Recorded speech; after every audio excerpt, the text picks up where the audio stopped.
네, 첫 번째 소식은 우리가 주말에 아주 이 불편을 느꼈던 이 카카오 소식이네요.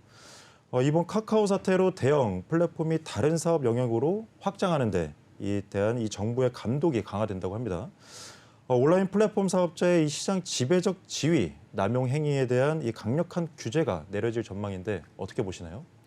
네, 공정거래위원회는 18일 온라인 플랫폼 사업자의 시장 지배적 지위 남용 행위 및 불공정 거래 행위 심사 작업에 속도를 내고 있다고 밝혔는데요.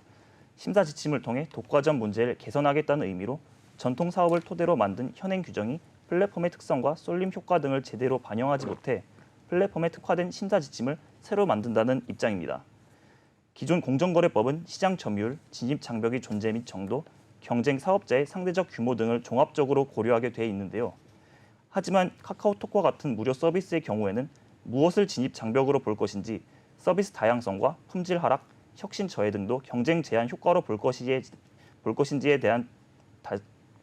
등이 다소 애매한 상황입니다. 네.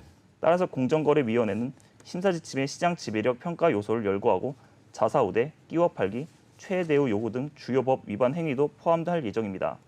또 플랫폼 사업자는 서비스 사용료 외에도 광고, 개인정보 수집 등을 통해 이익을 얻는 만큼 무료 이용자와 플랫폼 사용자 간에도 거래가 존재할 수 있어 매출액 대신 이용자 수나 이용 빈도 등으로 시장 점유율을 따질 수 있다는 점을 명확히 했습니다. 네. 심사 지침에 제정되면 카카오, 네이버, 쿠팡 등 대형 온라인 플랫폼이 각자 진출한 사업 영역에서 독과점 사업자에 해당하는지 공정거래법을 위반한 게 아닌지에 판단하기 쉬워져 신속하고 엄정한 법 진행이 이루어질 수 있을 것으로 기대됩니다. 네.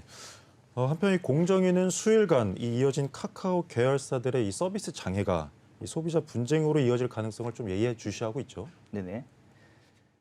카카오가 이용자 보상 절차를 본격화하고 있지만 여전히 일부 서비스가 복구되지 않아 피해를 호소하는 목소리가 이어지고 있는데요. 이러한 분위기 속에서 카카오 서비스 장애로 피해를 본 이용자들이 손해배상 소송을 위해 참여자를 모집하고 있는 인터넷 카페를 개설하는 등 집단 소송 움직임까지 보이고 있습니다. 다만 구체적인 소송 움직임은 카카오 측이 손해배상 등 대책이 발표된 이후 윤곽이 드러날 전망인데요. 카카오 측은 다음 주 중 피해를 신고할 수 있는 채널을 마련해 접수를 시작할 예정으로 이를 토대로 보상 대상과 범위 등에 대한 논의를 할 방침입니다. 네. 전 국민적으로 이렇게 피해가 많이 발생한 만큼 신속한 조치가 필요할 것으로 보입니다.